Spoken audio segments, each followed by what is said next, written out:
Hello guys, ഒരു 3-4 വീക്കിന് ശേഷമാണ് ഞാൻ വീഡിയോസ് വീണ്ടും ഇടാൻ തുടങ്ങുന്നത്.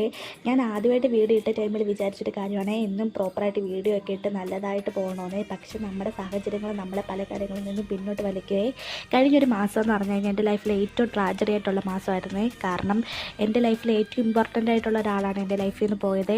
ഈ ഒരാൾ ജീവിച്ചിരുന്ന ടൈമിൽ എനിക്ക് ഇയാൾ എത്രത്തോളം എൻ്റെ ലൈഫ് സ്വാധീനിച്ചിട്ടുണ്ടെന്ന് വെച്ച് കഴിഞ്ഞാൽ എനിക്കറിയത്തില്ലേ. ഈ ഒരു വീഡിയോ തുടങ്ങുന്നതിന് മുന്നേ ഇയാളെ പറ്റി പറയാതെ എനിക്ക് ഈ വീഡിയോ സ്റ്റാർട്ട് ചെയ്യാൻ പോലും പറ്റത്തില്ല. കാരണം എൻ്റെ ലൈഫിൽ ഏറ്റവും ഇമ്പോർട്ടൻ്റ് ആയിട്ടുള്ള ഒരാളാണെന്ന് എനിക്കിപ്പം മനസ്സിലായേ. വേറെ ആരുമല്ല, എൻ്റെ അച്ചാമ്മയായിരുന്നേ.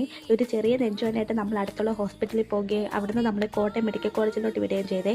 നമ്മൾ വാർഡിലൊക്കെ ആയിരുന്നു, പക്ഷേ എൻ്റെ അച്ഛമ്മ വളരെ ഓക്കെ ആയിരുന്നു. ഹോസ്പിറ്റലിൽ പോയിട്ട് 2 ദിവസം അഡ്മിറ്റൊക്കെ ആയിരുന്നെങ്കിലും എൻ്റെ അച്ഛമ്മ വളരെ ഓക്കെ ആയിരുന്നു. എന്ന് വെച്ച് കഴിഞ്ഞാൽ സ്വന്തം കാര്യം ആരെയും ബുദ്ധിമുട്ടിക്കാതെ സ്വയമേ ചെയ്ത് ആരോടും ഒരു പരിഭവം ഇല്ലാതെ നല്ല രീതിയിലാണ് നിന്നത്.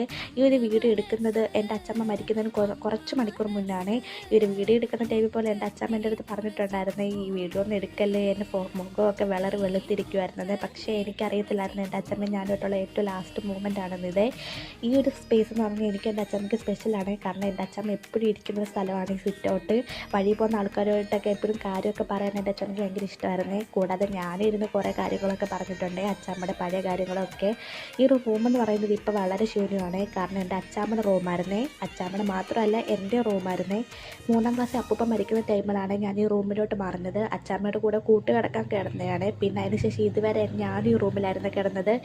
ഈ ഒരു റൂമിലോട്ട് കയറുമ്പോൾ ഇപ്പോൾ വളരെ ശൂന്യമാണ്.